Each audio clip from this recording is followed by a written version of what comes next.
I'm Dave McLellan. I'm the publicity coordinator of the Lincoln-Sudbury Civic Orchestra. I'm here with Alex Vai, who is a young adult now, but Alex, I've known you since probably you were in fourth or fifth grade, maybe. Probably, yeah. We knew each other through the church first, and you were friends with my daughter Allie, same age as you. Yep. And so our families have gone back a long way, but you're kind of a VIP with the Lincoln-Sudbury Civic Orchestra because you've returned to the orchestra as an adult, but you were a student at Lincoln-Sudbury Regional High School, and you participated in the orchestra then during some of the years that Pip Moss was the conductor. So all the years I was there, Pip was the conductor. yes, well, and Pip conducted for 27 years, so I got a good chunk of that. So you got a good chunk of him. I know some of your story, but our listeners won't. So just tell us a little bit about how you got started with the violin in the first place. You know, the funny thing is I don't remember getting started with the violin because I've played the violin for as long as I can remember. There's a photo of me over in the other room of me in diapers holding a violin. I think that was probably before I could actually probably play it. But basically, I didn't choose the violin. Like, the violin just entered my life at some point when I was young. And it's been something I've been really happy to stick with through all the years of school and then not school and then back to school and then now not school again. But it's just been a continuous fixture in my life since as long as I can remember. Yeah. And you went through the Sudbury schools when your family arrived in Sudbury. You were in elementary school, and then you went through Curtis Middle School program when Linda Hansen was. That's right, Linda Hansen, the instructor and there. Bob Mealy, because I also played trumpet with the band. I forgot about that. That has fallen a little bit by the wayside because there's only room in. Sorry, Diego, but my trumpet. But there's only room for one thing right now. But yeah, I definitely played trumpet and violin all the way through sort of my time in the Sudbury school system. Right. And did you play trumpet in Mr. Grandprix's band also? Never did. I tried out for the district orchestra a few times on trumpet, and I was close, but never quite at that level on trumpet. Mm-hmm. And then. But violin's been my primary instrument, so that's where I ended up sort of going through the school system. Yeah, and it's actually interesting because I never did orchestra at the high school except civic orchestra. Right, because in the course of a busy course schedule, there just wasn't time to fit in during the day orchestra. So civic orchestra is really just an opportunity to sort of fill in, scratch that itch without getting in the way of chemistry and math and history and all the other things I had to do during the school day. Right, and when you were at the high school, was there a string orchestra at all? Yeah, there was. Oh, there was? I didn't remember that. Yeah, so there was a string orchestra. There wasn't a symphony orchestra. There was a band, concert band. There was a string orchestra. Right. And those were all options in the choir. And did Mr. G conduct the string orchestra, or did somebody else do that? I just don't remember that time. I think he did later on in my high school career, but yet to be honest, it's been a little while. But you were, because I was never in it. That was the thing. Right, and you were in the class that also included my daughter Allie and Megan McPhee and Vicky Chen. Right, and then we had Will Chen a year or two ahead of us. We had some pretty strong musicians, and right around my time at LS. Yeah, quite an impressive class of violinists. Yes. And so you started with civic orchestra because you couldn't fit string orchestra in during the day. And were there other factors about civic orchestra that attracted you? I mean, orchestras are cool in general because they I always love the idea of you can do amazing things as a soloist or you're playing by yourself, but. My violin teacher always used to say, because I would push too hard on the instrument, right? He's like, you need to be a conductor. You need to do orchestras because you want more from your instrument than you can get out of one instrument.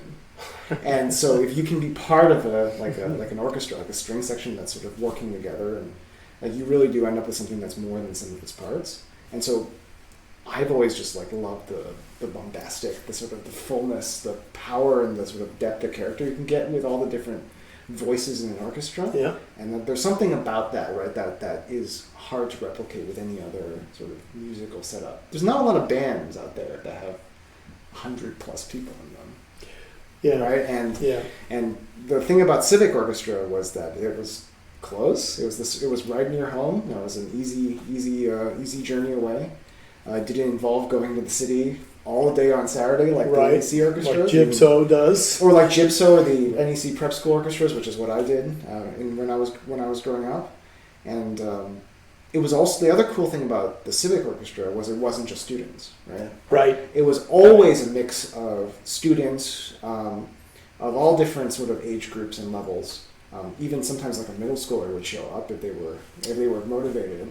And then you've also got like the old timer adults who've been there since time immemorial. Right. Some of whom are still there. Yep. Right. Like coming back, 10 years later, it's like, oh, hi, good to see you again. Right. Stephen Sewell. That's definitely great. Steve's definitely a great example of that. Marshall. And so it was a really great opportunity to sort of scratch that orchestral itch, but in a way that was really different from any other orchestra I've ever been in, which was really like age group centric or like student centric, right? This was really a community thing with people who were like from the community, people who your parents would trust to like pick you up and drop you off to get you there and back because you didn't have a car back in high school, right?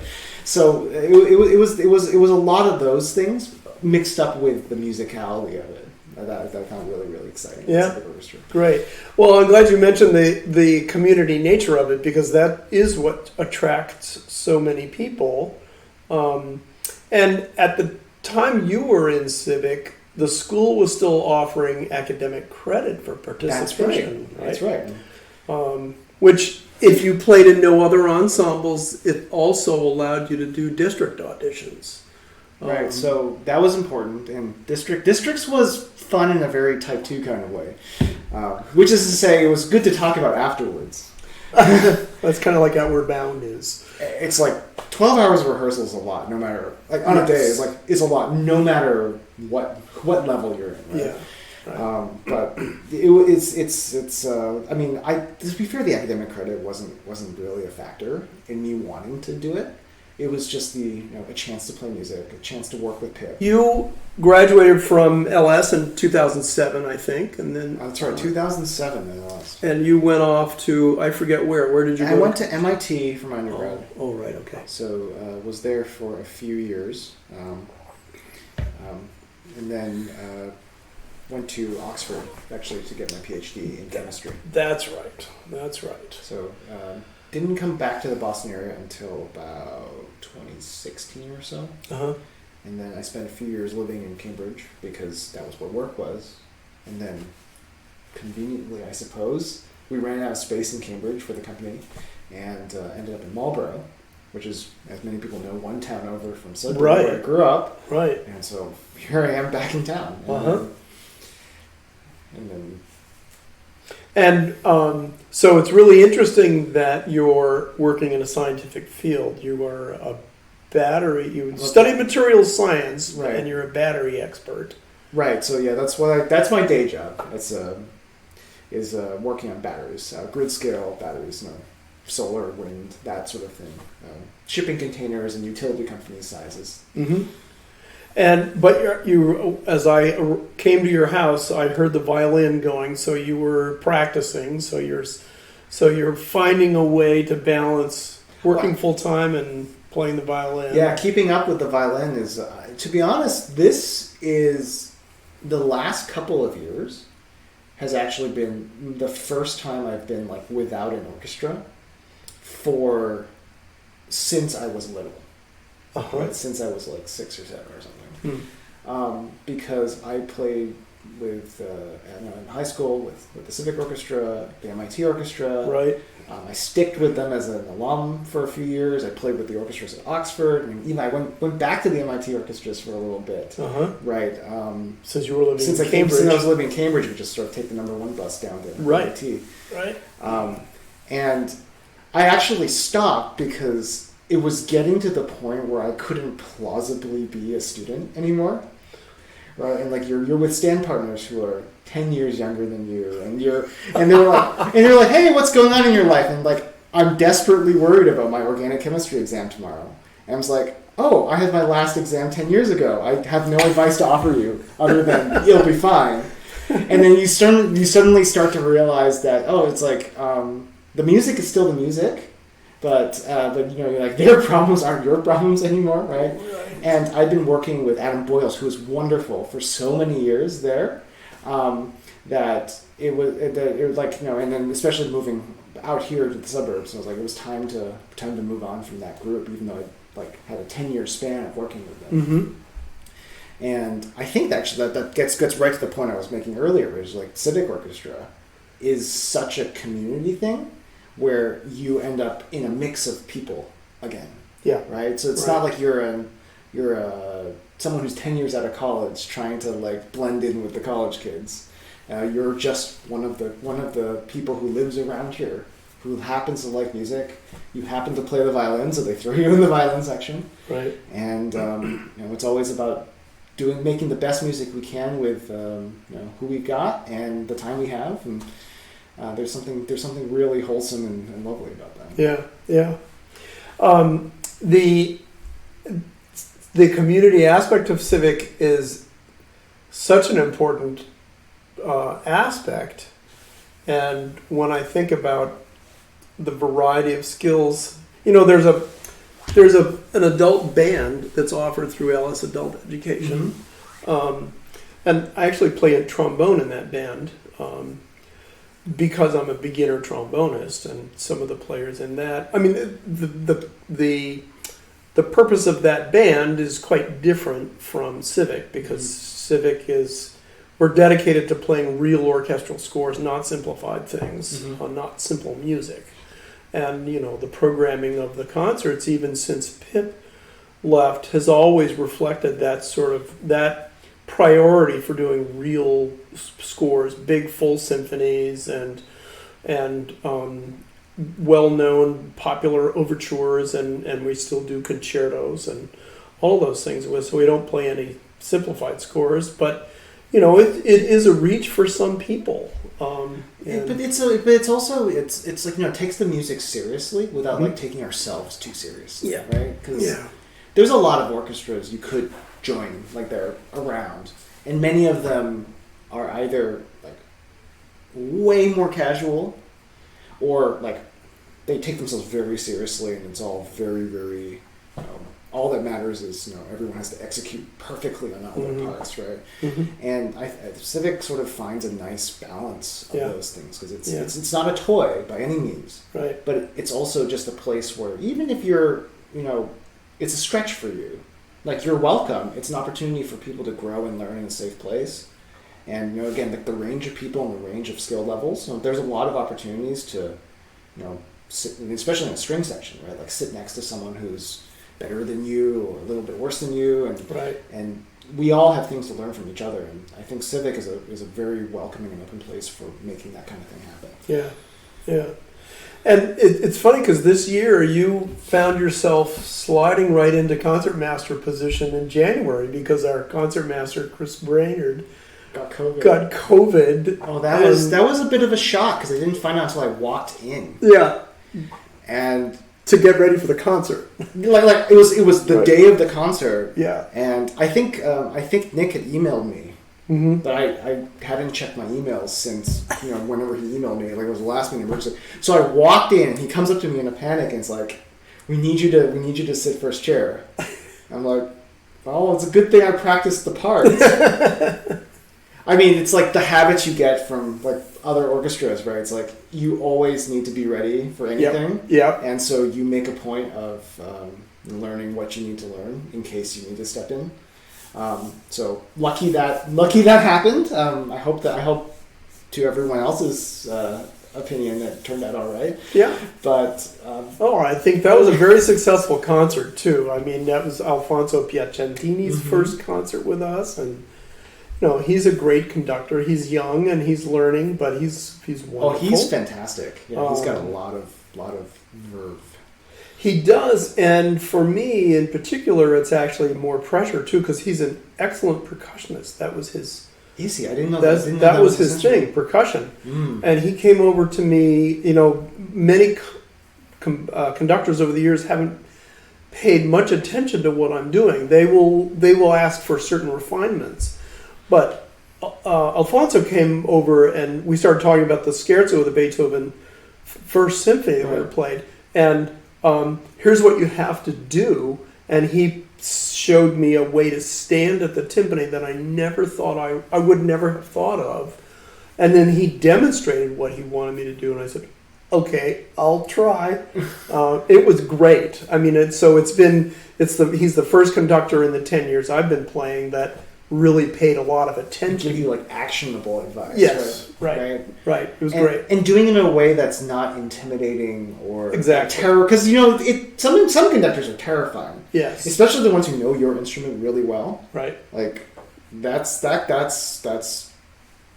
very, very scary. And yeah. He has a way. I'm really appreciative, even though I'm not a percussionist, right? That he has the way of getting his point across. Yeah. Without it being antagonistic or scary. Right. And he knows also when to let things go, right? Like sometimes you just got to let the music ride. Yeah.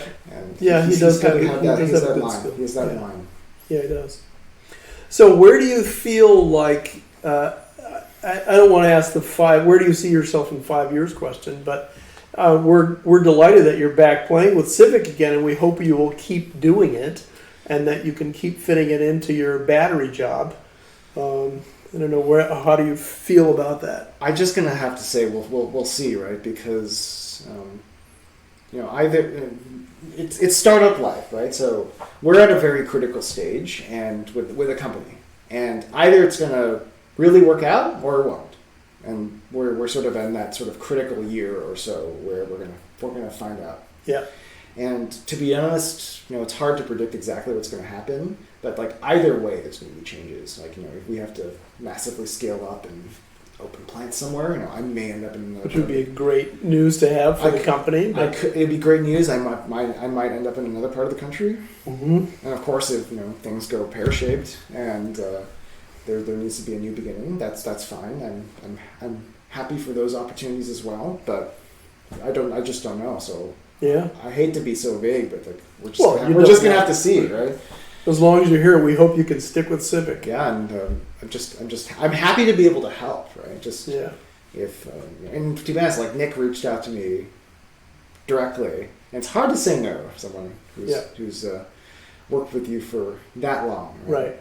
And especially as like it's a 50th anniversary year, you'd be a great, all the flattery, all the platitudes, right? Like you'd be a great addition to the violin section.